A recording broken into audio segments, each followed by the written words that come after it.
Welcome back to the Bet for Golf DFS show here at betforsgolf.com. As always, I'm your host, John Daigle. Joined today, first up, you know him as the host of the Back Nine Bets podcast, the model maniac on Twitter. It is none other than Byron Lendeque. 2 weeks of vacation, Byron. How are you feeling in your Jets hat? Oh, you have to have a lot of good vibes, a lot of confidence to wear a Jets hat. And after a Sepp Straka outright last week, things couldn't be better for me. So the Jets world's good. Golf betting world's good. Byron's happy. Let's go. They did win the Hard Knocks episodes. And by win, I mean literally get told by the NFL, no one else wants to do this garbage. You have to do it. But today's not the day to talk about football because also on this show, we can't be a trio without a third. So he is PGA Splits 101 himself, Ron Kloss. Ron, how are you feeling? Yeah, doing well. We're kind of headed down the home stretch here. I'm always a huge fan of getting on UK time and firing up the coffee at 2 a.m. and, kind of taking naps during the day. And I always enjoy watching players deal with the elements on these links courses. And looks like we might have some weather, some wind, maybe a little bit of rain mixed in here. And we also, at the very end, we're going to talk a little Barbasol. We've got one of the most riveting fields of the year in Kentucky. And looking forward to that as well. Some quick notes on Barbasol, as you mentioned at the end of the show. Also, friendly reminder before we dive into the Scottish Genesis Open that your lineups will lock at 2:15 a.m. Eastern. So after listening to this, set those because I guarantee by the time you wake up or are still up after martinis, then your lineups will have locked by then. So be very careful, everyone, this evening. And I want to begin, Ron, with your course preview, free for everyone at the site, because as you mentioned, a links course with extensive rough, 3 to 5 inches long, not normal, not usually the length for this course, and we expect that to perhaps penalize golfers. At the same time, though, a long iron course, 48% of shots coming from 175 plus yards on approach. So what are your thoughts when building DFS lineups around this particular course? Yeah, so with only 4 holes by the ocean, you have kind of very undulating terrain. You have, like you said, kind of thick rough off the fairway on numerous holes. You got a lot of wooded tree areas, so it's not really a traditional links setup, but it does have links qualities. It is right by the sea. The turf is very firm, even though with all the rain they've had, it might be a little softer this year. You have these, obviously, the deep pot bunkers with riveted faces that are really penalizing. And the greens do encourage the use of the ground game for players to kind of play the ball low, flight it down in the wind.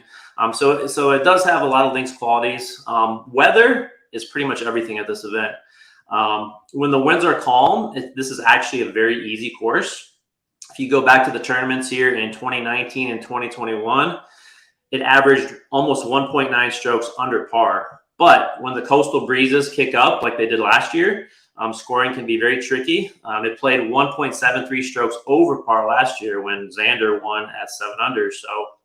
So there's really hardly any penalty for missing the fairway unless you're missing really wide. So I think the course kind of favors length off the tee along with accurate long iron players who can kind of flight their ball in the wind. And I think 3-putt avoidance is going to be really huge this week. You have these very big undulating greens that are very slow. And so it might take a little bit for players to kind of get back into that, link style golf where you have these slow greens. That's a bit about the course. Byron, your thoughts ahead of building DFS lineups this week? Yeah, so I'm going to go about more roster construction versus like the actual course that we're going to have because, like Ron said, this weather can really determine how the tournament unfolds. We've seen -7, -22. So I'm going to build different types of player narratives where I have guys that are birdie makers, easy scoring condition player pools, put them all in the same rosters. And then I'm going to do a player pool that's got guys that tend to like shine in difficult conditions, like Shane Lowry's and those kind of golfers. We'll get into them as we go along, but I think that's really important. And then again, stacking those guys in certain waves because it looked like we got some sort of a PM AM wave advantage potentially this week. So it's game theory week to the max this week. I think out of all of this stuff, I think this is the week to do some game theory, especially with the field as loaded as it is. But Ron, any other thoughts here before we start diving into the players at the top? Yeah, kind of related to strategy and kind of how this week is different as well. So these next 2 weeks are very unique and they're very tough to model out with data. Half the field here is DP World Tour members.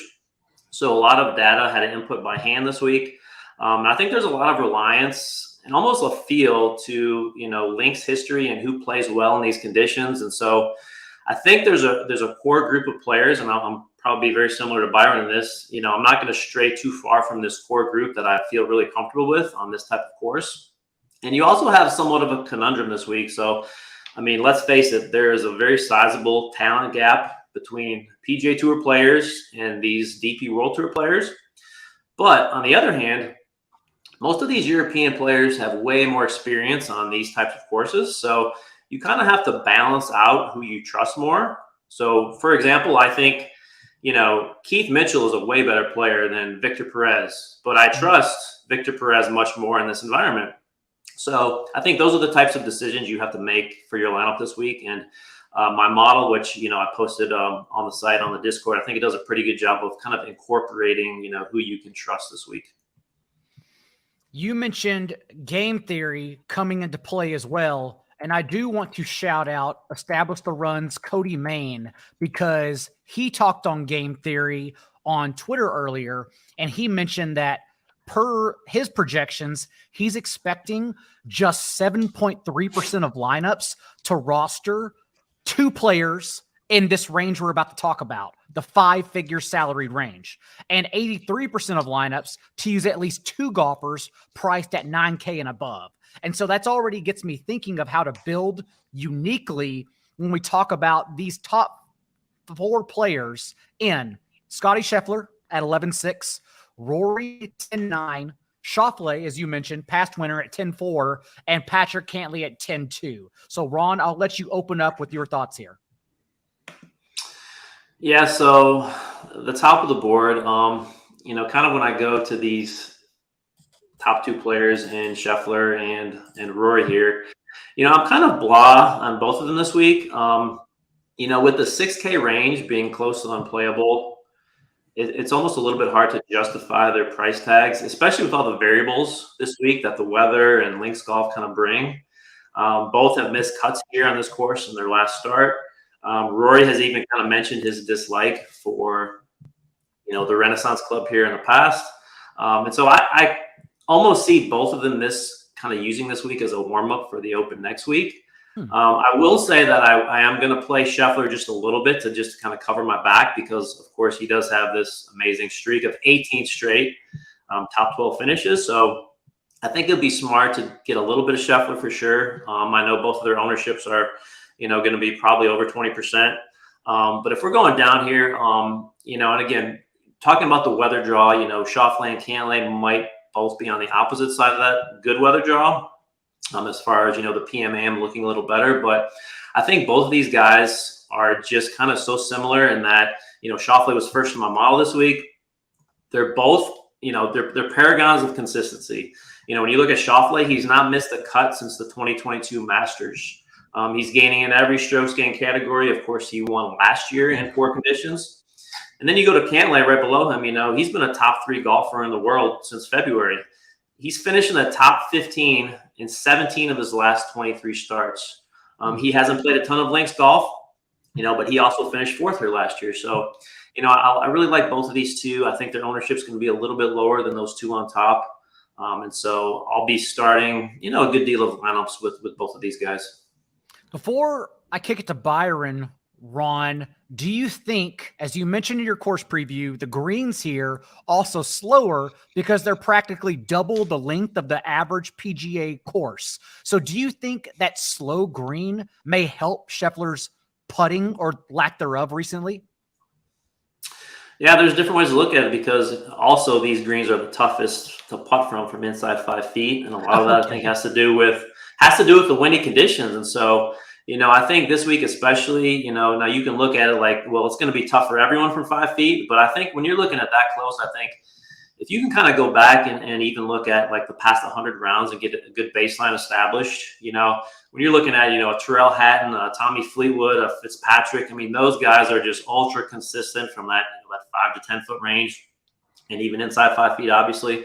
So yeah, there's, you could say it's going to play tougher for everyone, perhaps from that range. But yeah, Scheffler, I think that's always a concern because, we've seen him make 35 footers, but we've seen him just have trouble with these short putts. And, you get him in the wind and he starts to get frustrated, and, you're paying 11.6 for that, and you're expecting him to win at that price. So that's a little tough for me to get to.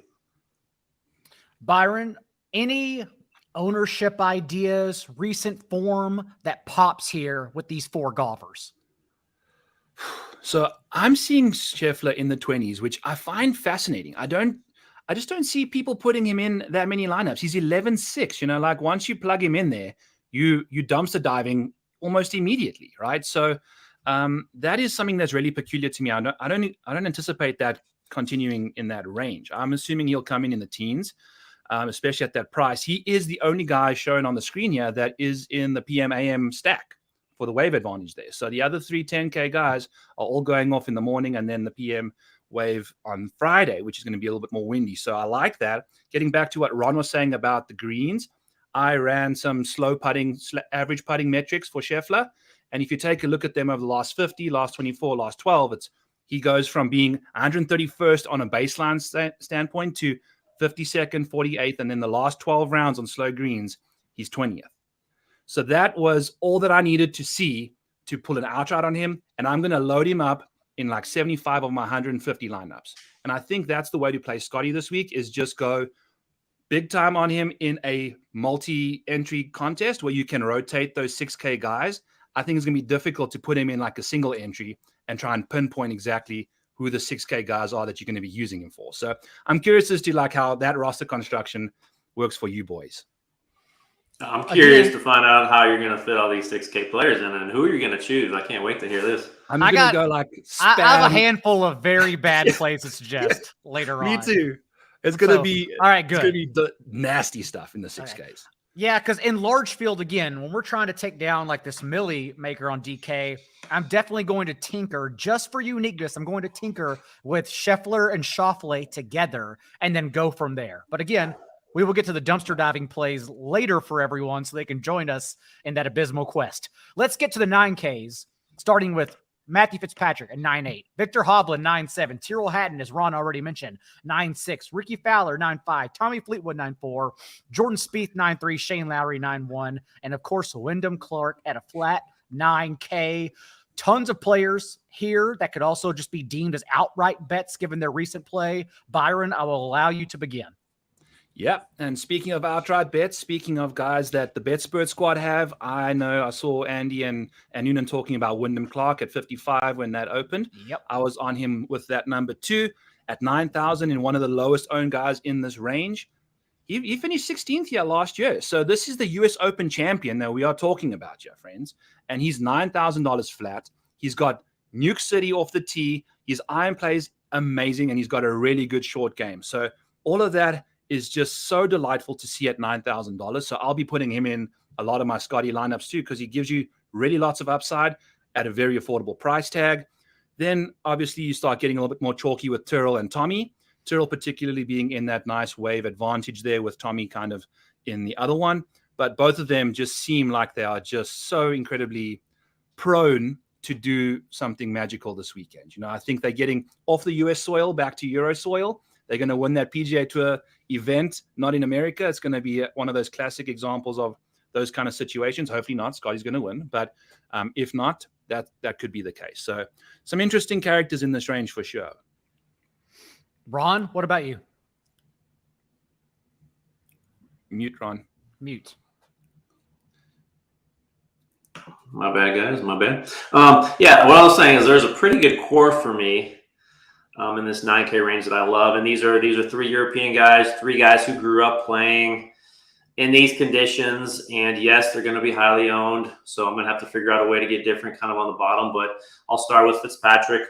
I just think he's, kind of just doesn't get the love he deserves here. I think everybody knows about his course history. He's got the best here. He's played here all 4 years. He's got 3 top 15s, including runner-up in 2021. He's gained over 30 total strokes here, more than anyone. Kind of grew up, like I said, playing on these link-style courses on the coast of England. I think his short game and his putting acumen, one of the best in the field. his ability to avoid bogeys, especially, if the winds kick up like it looks like it will, especially on the weekend. I think he just has a very, very good foundation on which to climb the leaderboard this week. And then you go down to Haddon, agree with what everyone's saying about him. He's kind of probably played the best golf out of anyone in this field to not have won an event this year. He's third in the world in strokes gained total if you go to the start of this season, only behind Scheffler and Rahm. And so just, 7 consecutive top 30s. He's got 6 top 5s over the past 5 months. I think his long iron play, his touch around the greens, he's really good when I looked, in that 5 to 15 foot range, especially in windy conditions. And then for me, Fleetwood has been so close, to a win, 5th at the US Open. I think this is a perfect spot for him here. He's got two top 5s on this course. He's gained more strokes than anyone. And I went all the way back to 2014. Every links course that's been played, most of them obviously on, either the Open Championship or on the DP World Tour. But he's got the most total strokes gained, averaging 1.77 strokes per round on links courses. Just a really good win player. And so, I think Ricky Fowler, a lot of people forget he won Scottish Open here, a few years back. He's got that kind of that piercing ball flight that I think plays really well, out here on the coast. And so I do like Ricky Fowler as well as 9.5. And, there's a couple guys in the lower 9K range that I'll just get to here really quick. I think Shane Lowry, another guy, 9,100. Obviously, he won the Open a few years ago. He's played in all these Irish Opens, Scottish Opens, so much links experience, has professed his love for kind of shot shaping and flighting the ball and on these types of courses. And so, he's been very consistent with his irons lately. He talked about even how he usually doesn't play the week before the Open, but he wants to guarantee himself a Ryder Cup spot, which I don't think he has to worry about that. But, I think he's going to come in with some motivation this week. He wants to play well. And so I'm always looking for that. And finally, I think we need to talk about Wyndham Clark here. On the betting side, again, getting him at 50 to 1, I think was a steal. But even here at 9K, he's got the 8th best strokes gained per round average out of anybody on tour this whole season. Coming off 2 wins in the last 2 months, including the US Open, which kind of has that LA Country Club has some characteristics to this course. And again, his irons have always been the weakest part of his game, but he's gained the 6th most strokes on approach in this field since the start of the year. So he's kind of just combined it all together. He's got distance off the tee, which I think also is going to be somewhat important this week. So I think he has all the ingredients for success at this course this week. Top 15 in this field in that 5 to 15 range putting as well that you spoke is so important here at the Genesis Open. Also, Ron, by the sound of it, since you basically mentioned every single 9K player, it seems like you're building your cores in this range and maybe even skipping out on the 10K altogether. Correct me if I'm wrong. Yeah, I think it's really important to watch the forecasts through the night. I know, okay. 2:15 a.m. is the lock time, but I mean, the weather over there in Scotland changes all the time. And so, I like Xander and Cantlay. Both of those guys are not in the good side of the weather draw though. And so, yeah, I will be starting a whole bunch of lineups with Fitzpatrick, with Hatton, with Fleetwood, even Lowry's on the good side of the draw. So, yeah, I'm going to be living in that 9K range for sure. All right. Well, let's find out, starting with you, who you'll be living in the 8K range as well, since we have Min Woo Lee getting steamed here at 8.9, Max Homa 8.8, Justin Rose, who I know our own Ryan Noonan has an outright bet on at 8.7, Sung J.M. 8.6, Tom Kim 8.5, Sam Burns 8.3, Justin Thomas 8.3, Aberg 8.2, Adam Scott 8.1, and Corey Connors at a flat 8K, Klaus. Yeah, I do like Homa this week. I think he's been kind of rounding into form a little better. He loves, he doesn't have a lot of experience, but he also, everybody knows he's played North Berwick, he's played these links courses, he's taken an affinity to them. I'm not super high on him. I will have him in some lineups, but for me, kind of down here, I'm starting with Justin Rose. In one of the midst of the best stretches of his career, really. He finished 11th in my model overall this week. 4 top 12 finishes in his last 5 starts. He's kind of gaining in every strokes gained category since the start of the year. Also, he's got a very stellar links course history. He's the 6th best links player going back to 2014 in this field. So love Rose, love the consistency he brings. I think Tom Kim is interesting. I think his form is getting a lot better, even with, the missed cut in Detroit. He just missed a few putts here and there. He was so close to playing well. But, again, he finished 3rd here last year on this course.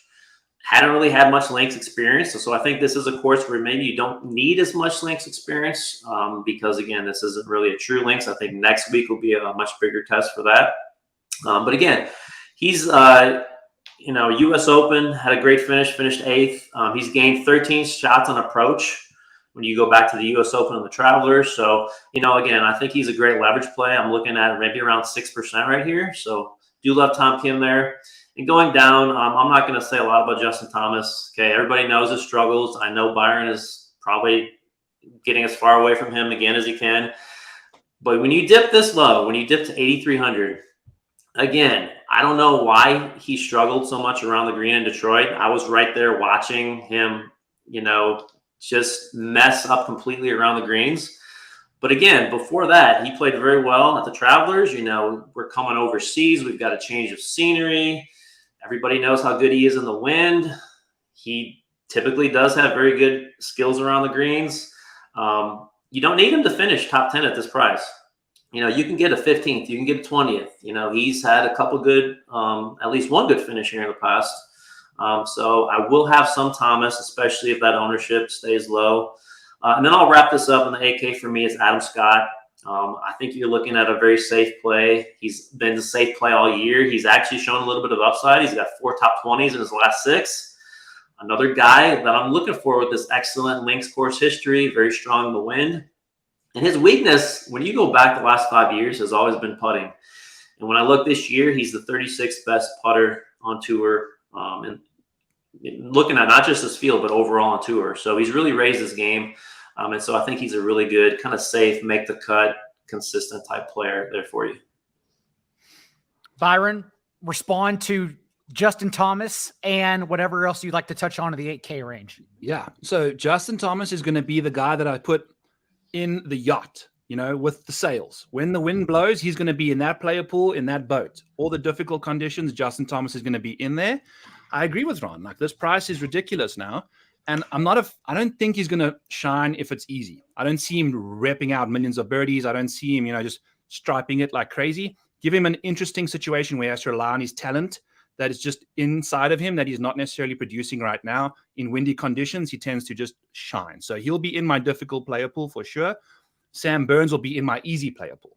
If we see tons of birdies and the wind's kind of down this week, he can light it up on the greens. He's got tons of distance off the tee, and every now and then his irons show up. So that's something I'm interested in there. Obviously, Justin Rose, what's not to like about that guy? And then I finally figured out what Minwoo Lee is. I went to my local little cafe over here and ordered the special a few weeks ago. And she charged me for each individual item. And then I was like, wow, okay, this is not what I wanted. I eventually get to the window there for my delivery. And she's like, do you actually want the apple pie that comes along with the special, which I never got originally? And I paid the same amount basically and got the apple pie, but in a different roundabout way.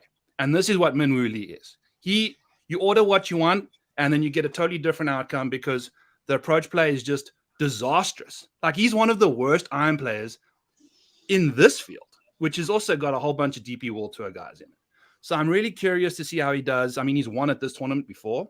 So I'm kind of coming around to him, like his short game and distance off the tee is just supersedes how bad of an iron player he is. So I'm going to have to probably figure out what we're doing with him, especially at this price and that ownership. He's sitting at like 7-ish% right now. So I really like Minwoo. What is your coffee order that it entails an apple pie? It's a cafe that you eat. I get my lunch at on a Thursday. So it's like you get like an Italian sub or some fancy whatever they're doing there with some chips and a soda. So it's just like a nice little local place that we only have like 2 people that serve food in this little small town I live in. So they did me dirty, but then they made up for it. So that's kind of what I'm expecting from Minwoo. Shout out to those 2 people in the burbs serving you apple pies and food. Let's chop it in half, Ron, into 7Ks. And also, I would like to hear some ownership thoughts as we move along, because I'm even trying to parse who's going to get steamed in here. And that includes Alex Smalley at 7-9, Aaron Rye at 7-8, Hojgaard at 7-7, Lucas Herbert at 7-6. Or 7-7 as well. Thigala 7-6, Brian Harmon 7-6, Gary Woodland 7-6, Thomas Dietrich, I'm sure you'll bring up at 7-5. I know Ryan Fox also pops in your model at 7-5.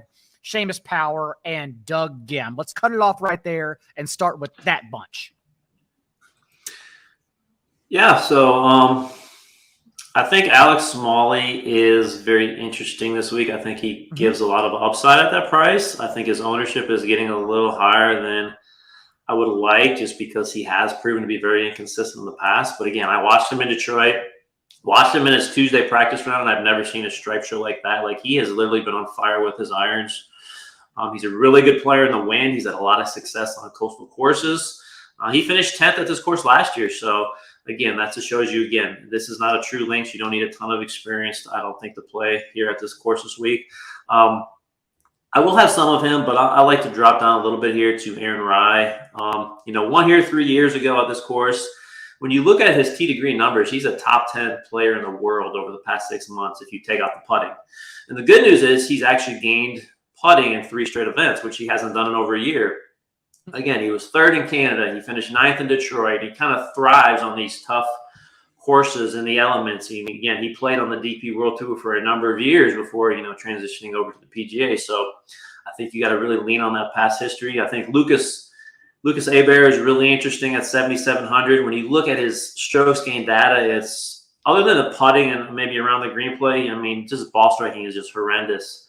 But again, he seems to always rise to the occasion on these, Scottish Open, Irish Open, Open Championship.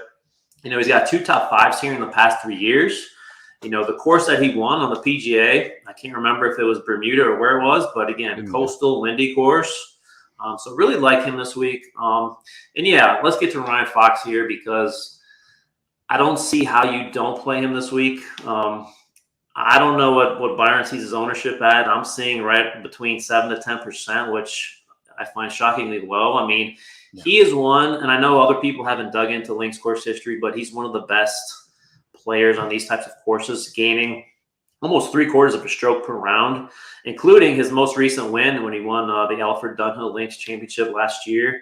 He's performed very well this year, even in strong fields on the PGA Tour. He's made all 3 cuts in the majors this year, including top 30s at the PGA, at the Masters, 30th at the Memorial, 27th at the Players. I could go on and on about Ryan Fox at 7,500. He will be a very core, maybe my highest owned player overall. I'm going to look to triple, quadruple the field if that ownership stays, 7 to 10 in that area, which I don't think it will. I think it'll start to climb here. And then I'll stop here with Dietrich. I had him in so many lineups in Detroit. I thought that was a perfect course for him, and then he goes and misses the cut, which, he's really very consistent on those easy types of courses. And so that was a shock to me. But, he has an amazing course history here when you look at overall how he has performed. And again, 7,500, the upside that he brings, loves playing on these types of courses. And so, yeah, Dietrich is another great play at that same price. What upside are you talking about, Ron? He hasn't had a top 20 this season. He has the ability to pop. When you go to these, I guess looking at more of his past history on this course, and yes, on the PGA Tour this year, he hasn't. But if you go back at his history on these easier scoring events, even when he played at the Soudal, kind of over there in Europe, yes, he struggles on Sunday. He tends to fall apart and collapse. But I just think he has the ability here. And I guess I was talking more specifically on this course. Okay. And kind of in Europe, I think he's more consistently, he shows that upside a little better than he does when he plays in the States. I also forgot he was Australian. So yes, Bear, not Herbert, only the Australians. Byron, your thoughts in the high 7Ks? Australians always causing us issues, huh? So yeah, I'm out on Dietrich, especially in double-digit ownership. To me, the upside that he has shown recently, not there for me. Brian Harmon, Sahith Thigala. Those are 2 awesome pivots that I'm seeing at pretty much low ownership. But sometimes Sahith kind of gets steamed out of nowhere. That 7-9, 7-8, 7-7, Smalley, Rye, Herbert, or Herbert, they're all sitting double digits, kind of right as you get in that 7K range, which I think you can probably see a lot of people clicking 3 of those guys in a row, at that kind of price. So be careful about that. I don't think I'll be, doing too much on Smalley. How I'm going to handle him, you can get plus 130 for a top 40 on Alex Smalley. So just toss a little bit of your cash on a top 40 bet, cover that situation. And then if he finishes 30th, that's not going to hurt you in DFS, but it's definitely going to still pay out for you for a top 40 bet. So I'll be doing that to kind of hedge myself against his ownership there at $7,900. I do like Aaron Rye. I'll probably play him a bit compared to the others. But yeah, Brian Harmon, if he can hit that 16th fairway all 4 rounds and not have a meltdown after missing it short because he couldn't carry it like 260 into the wind, that'll be good. I'm out on Gary Woodland at 10% ownership. He's always, I don't know, has Gary Chalk ever worked out? I'm not entirely sure about that. So, and then Seamus Power. Got to mention Seamus Power, obviously. Played pretty solid at the John Deere, and he's going to be, back home in Europe and doing his thing. So those are my kind of fades, and I'm just going to pivot all the ownership. Yeah, I don't see any reason not to. Do you think, Byron, given that not a lot of people want to dip into the 6Ks, since what we know about construction and have talked about so far, and that pricing is thus somewhat flat, and so ownership, I don't expect to go too high towards any one golfer. I honestly think 23%, maybe the highest anyone's rostered in this field. Do you then think Alex Smalley's ownership is detrimental and worth taking on, or still it's not someone you want to be overweight on, given that he's still going to be 10 to 15%? Yeah, I'm not going to roster a guy that's ownership is higher than the amount of top 10 percentages he's had in the season. Okay. Put it that way. Totally fair. I think I'm just asking personally because I want to play him, but I can't play him, in my opinion, at that 12 to 15% range. So I just agree bet him, just bet him at top 40. Moving on to the bottom half of the 7Ks, and I'll let you begin, Byron, with Kurt Kitayama, 7-4. Robert McIntyre's back in our lives at 7-4 as well. Austin Eckroat, 7-4. Hojgaard, 7-3. Bjork, 7-3. Cam Davis at 7-3. Adrian Moronk at 7-3. A couple others stand out. Keith Mitchell, as Ron mentioned earlier, 7-2. Bian at 7-2. Poseidon Hood at 7-2. The list goes on and on. Eric Cole as well at 7-4. Jordan Smith, 7-2. So, Byron, just go ahead and kick us off whichever direction you'd like to. Eric Cole playing in his 14th, 15th, 17th millionth start in a row. Basically, if you go take a look at his profile, he missed a week, but he was playing in a different charity event for 4 straight days. So we'll see what he can get up to, but maybe flying to Scotland, a little bit of adrenaline, whatever. He's been playing great golf. So I don't mind him at $7,400 at all, especially if it gets treacherous out there. His short game is really, really good. What's the ownership you're seeing right now? I think that's 7-8%. Oh, okay. I could play single digit which Eric is Cole. That's easy.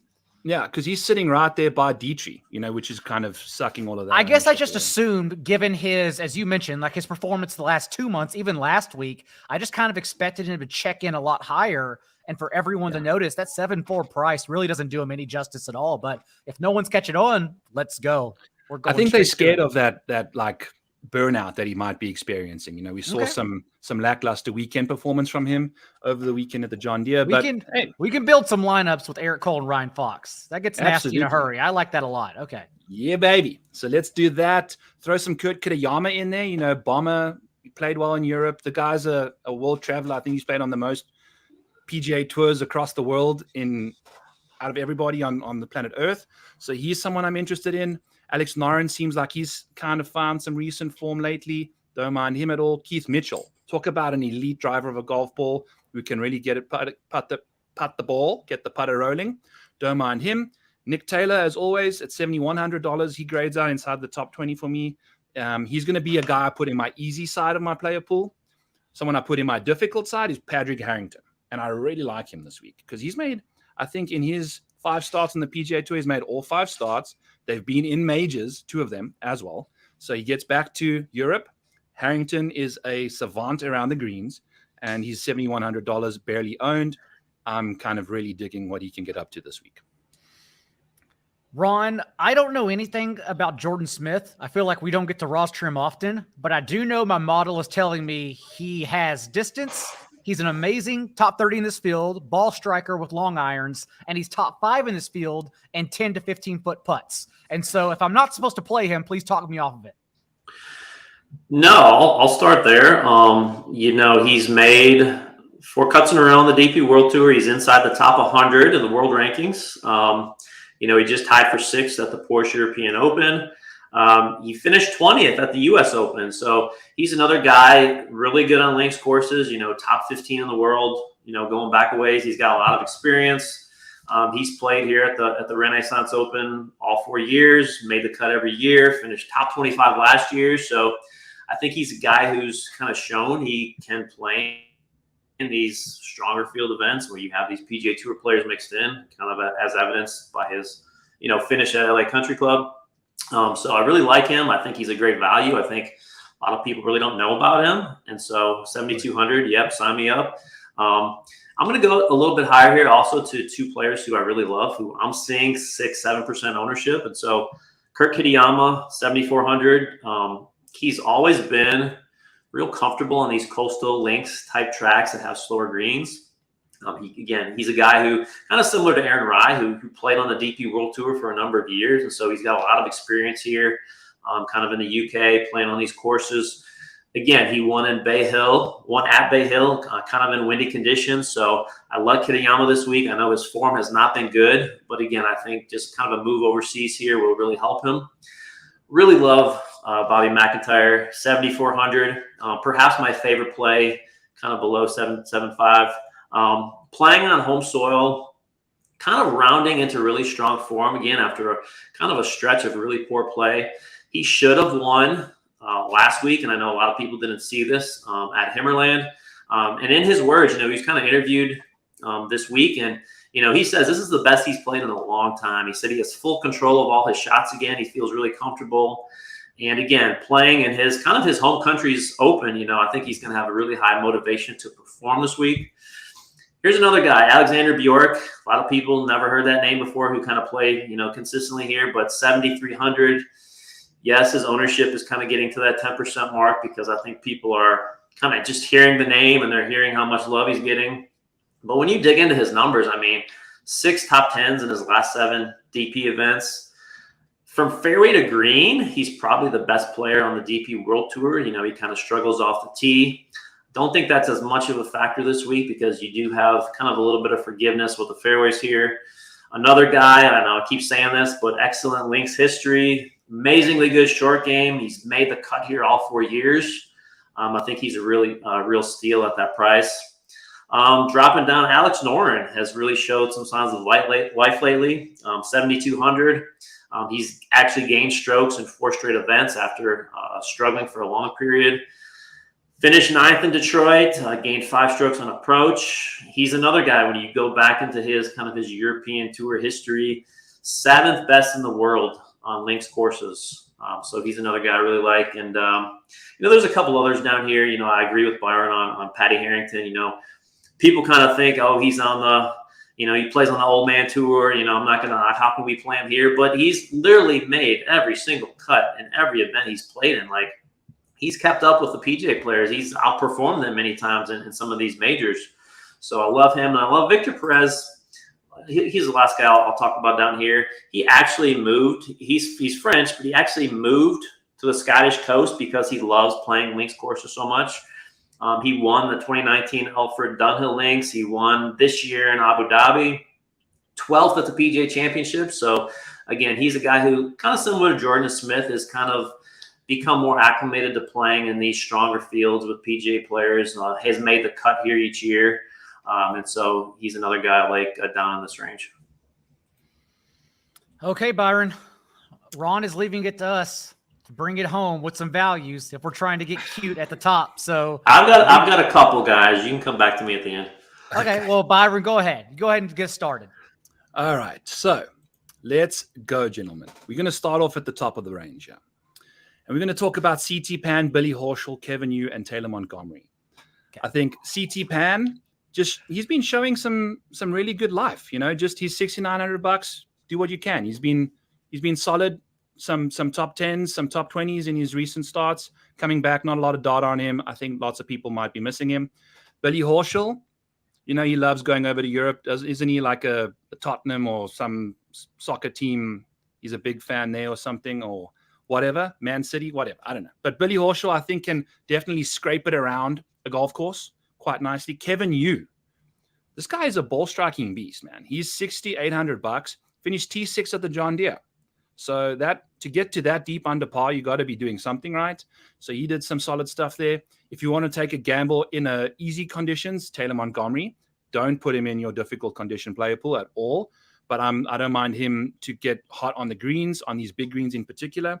Lee Hodges at $6,800. And then we get to 67. Harry Hall, Dylan Wu, Joseph Bramlett. So I'm just rattling off names here because these are guys I'm just going to be sprinkling in. But I really like Harry Hall. I think he's shown some great form. He's one of the better guys around the green. He'll definitely shine in these difficult conditions. Matthew Southgate's another name I want to mention.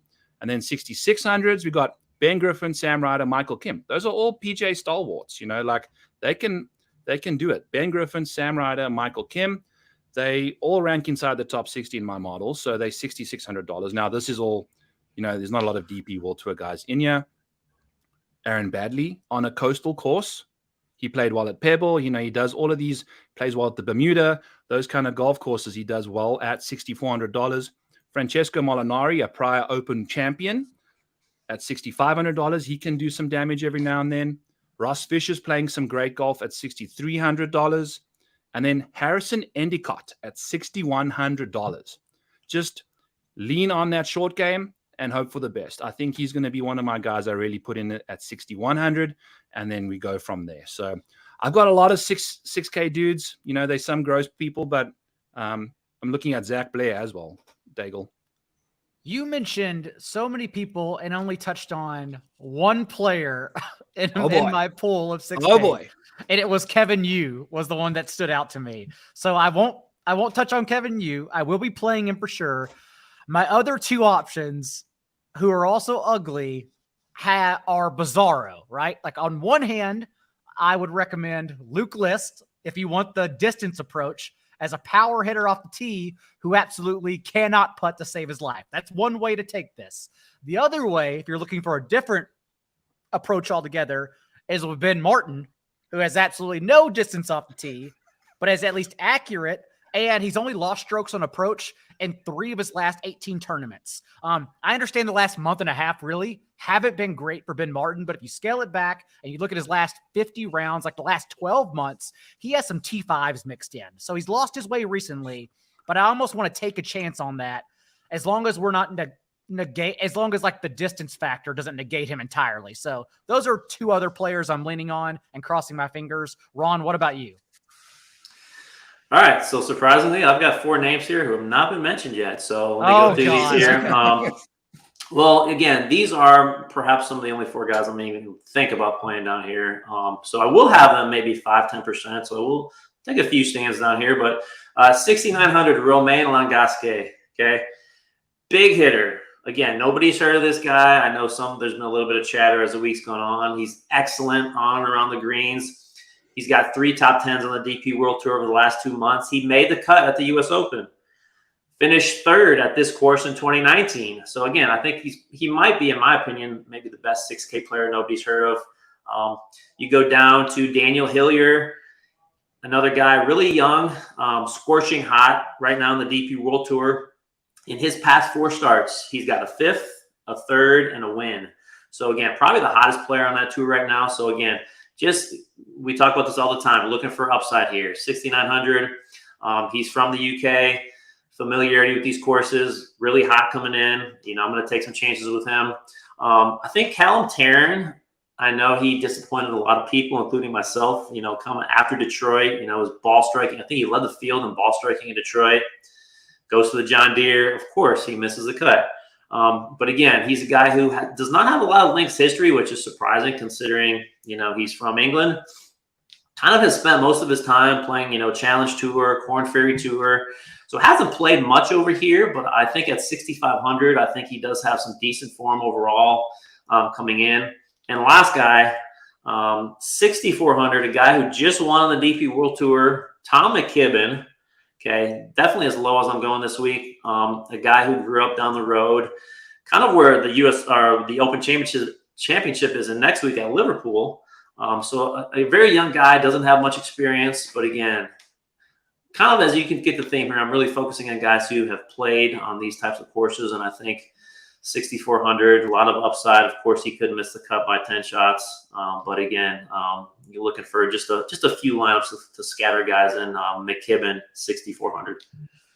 I'm not saying it represents his round or the fact we should not play him, but I do know when I clicked on Tom McKibben, the first thing I saw was the 83 he shot in round 2 at the BMW International. That's the first thing that stood out to me. But that's a lot of 6,400 options. So yeah, I guess let's start at the top here because there's so many ways to do it. And we know we're all taking different approaches, and we've discussed why to lineup building. So let's get 3 flag plants from the 8Ks down. So I'll let you include anyone under Wyndham Clark at 9K. 3 flag plants, beginning with you, Byron. Okay. In the 8K range, I'll give you one from each. I'm going to go with heavy Adam Scott. I think I love what he can get up to in the 8s. In the 7s, I'm going to give you actually 2. It's going to be Brian Harman and Patrick Harrington in the 7s. I love those 2 guys, especially Harrington at $7,100. So maybe he's my guy. And then in the 6s, I am going to be pretty much going to CT Pan. I think he's sneaky this week, $6,900. Ron? Yeah, for me in the 8s, it's going to be Justin Rose. I just think his consistency level, where it's at, his win potential, his equity to, finish top 5, top 10 at 8,700. I think that's going to be hard to pass up. And his ownership is very reasonable right now, about 12, 13%. And then I'll take 2 guys here in the 7K that I'm really high on. I think, like I said, Ryan Fox and Robert McIntyre. I think those 2 guys, just their links experience and kind of low ownership at this moment in time. So I'm really looking forward to playing both those guys. What do you have Fox and McIntyre at ownership wise? I've got Fox around 7.5, and I've got McIntyre at 6.5. Do you prefer Eric Cole or McIntyre in a vacuum since they're both 7,400? Oh, McIntyre, 100%. Interesting. Okay. Something for me to think about. And then, yes, I will go. Well, Eric Cole is one of my guys, but Bobby Mack at lower ownership makes me think a lot. Kevin Yu, for sure, I'm playing. Jordan Smith, for sure, I'm playing, even in single entry, trying to get a leg up on ownership there. And then, gosh, I don't want to say Justin Rose because you said Justin Rose. So I will also take, I'll say Luke List if you want a dumpster dive. That's my other favorite 6K play. Now, let me just say this really quick. Really quick about Luke List. He could be fully healed, but now when Detroit, so he withdrew after the first round. I saw him. He could not even walk. Like he had his wife there helping him get into his car. Withdrew last week. So again, I don't know what his status is, if he's healed or not, but that's just something to keep in mind. That's something he hasn't withdrew. So yeah, just keep it in mind. Okay. Let's scratch Luke List. If that's the case, I'll just say Ryan Fox then. I'll agree with you. I'll play Ryan Fox instead of Luke List. Byron, your favorite bet this week? Favorite bet, bit of a Hail Mary. Eric Cole, top 20, plus 490. So like top 5-1 for a top 20 for Eric Cole. Got it. Ron?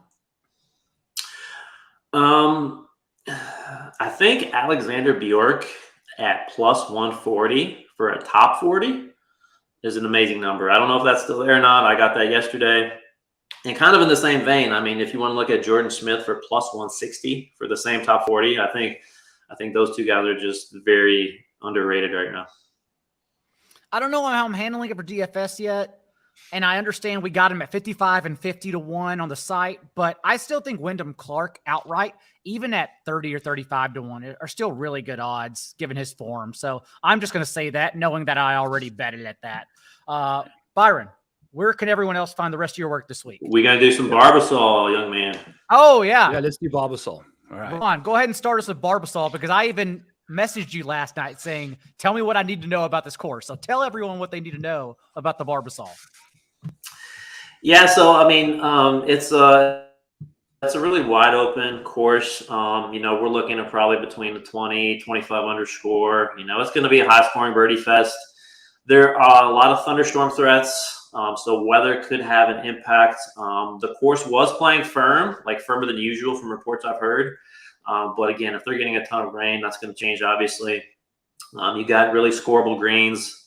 So yeah, just a typical birdie fest. Again, the course is hosted. Keen Trace is the course, hosted, I believe, since 2019.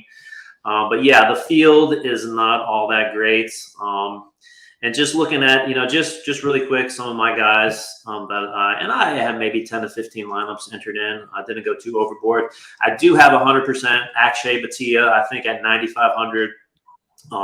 Again, the question always will be for him whether he can make enough putts in a birdie fest, but I do like him. I think he's a great value. I think Justin Lauer at 9,300 is a really good play.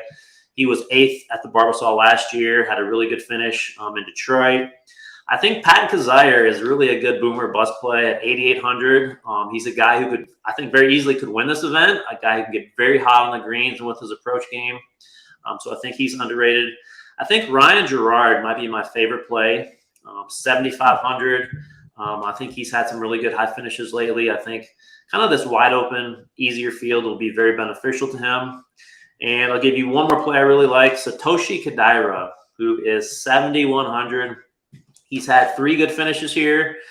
He looked really good in Detroit when I watched him. And so I think he's another guy who kind of, if you're looking to dumpster dive a little bit, I think he's a really quality player, especially if you're trying to fit a Lucas Glover, who I can't believe is 10-2. But I guess with his putting, I guess he's kind of rounding into maybe he's going to become an actual, well-rounded player for once. But yeah, I think there's some guys like Kodaira, like Ryan Gerard, even a Tyler Duncan at 7,500, I think is very playable. Do you prefer Bhatia to Peter Quest, who I think is going to get some steam at 10K given his recent play? Yeah, I do. I don't know if I would say Quest is gonna maybe take a drop back this week. He's been playing so well. Can he keep it up for another week? But I think you're getting $500 of savings there, probably less ownership. So I would. Byron, I know you'll talk about Andrew Novak since you've been talking about him for a month straight now. So go ahead, and whoever else you like in the Barbasol. Yeah, Andrew Novak, 9,000 flat. Sign me up. I sent him a DM. He actually liked one of my tweets I put out there. So he gave me a thumbs up. He didn't reply, but that's okay. He's busy getting ready to win the Barbasol. MJ Duffy went from the Scottish to the Barbasol, which I think, any podcast that happened prior to that decision won't have Duffy on any of their sites, and he's 9,000 something. So he's someone I'm really interested in this kind of field. Cody Gribble at $7,000 is someone that played really nicely last week at the John Deere. And Tano Goya, Estanatano, or some random long name that's also Tano. He's $6,900, and he's usually $6,900 in a normal field. And I had a really good top 20, I think, last week. Jim Herman also played really good golf. Almost broke the course record as well last week out of nowhere. He can just light it up on the greens. He's $7,100. So don't mind those 3 guys. And then, Peter Quest, how can you not like him this week? He's just Quest master, just doing his thing. So we'll see what he can get up to. That would probably be my lineup I'd bold. Also, since you mentioned Kizzire and Gribble, 2 players I have a lot of, my ugliest play, and don't look at what he did before the last month, but historically, Russell Knox was an accurate driver, an amazing approach play. And I don't know what's happened because for a couple of months there, he lost his way entirely, was literally just out there figuring stuff out. But the last month now, he's really gotten back into form, into being, at least in the last 30 days. I know it's very short, small sample here, but like one of the best approach and accurate players on tour again. So I like squeezing in Knox at like 1 to 2% and hoping for the best. Yeah. All right, Ron, what else do you have on the site for everyone ahead of lineup log at 2:15 Eastern? Yeah, we'll be getting the DFS ownership, DraftKings ownership out there, just so everyone can get a peek here as the night progresses. And yeah, it's going to be a good night to kind of build lineups. You're looking at first round leader. Been so close on first round leader, just finishing like second every single week. So we'll see what we can do. Maybe even throw a few Barbasols as well on the grill. So we'll see. You don't have to give us the exact names. I know you'll have it in the Discord for everyone, but is your first round leader going to come from the afternoon wave, given the advantage? I think like when you look at overall tomorrow, it looks pretty even across the board. Like it's hard to get a really definitive idea. So I know typically we always say the morning has, an advantage because winds, typically in America, at least they kick up more in the afternoon. I don't know if that's going to be the case or not tomorrow. So I might just go kind of play the best plays tomorrow. So that we'll see, but that might be my strategy. Good, because Aberg was one of the ones I bet with the first tee time to be first round leader. Byron, your work and where everyone else can find it for the rest of the evening. Yep, all my stuff at rotoballer.com. Go check out at the Model Maniac. That's all out there. All my articles are linked to that account. Back 9 bits on YouTube, Spotify, Apple, the whole shebang. Let's have a week, folks. It's going to be a fun one. I love not going to bed and just watching golf until I fall asleep. It's like one of my favorite things. As always, you can find Ron's DFS ownership projections as well ahead of lineup lock on betspertsgolf.com. And you have your office hours this afternoon, 5:30 p.m. Eastern, right? 4:30 p.m. Eastern. So stay tuned to that, especially again, because all of our lineups lock overnight. So until then, until next week, thank you everyone for joining. And remember, be a little bit kinder than what's required. We'll see you for a major next week.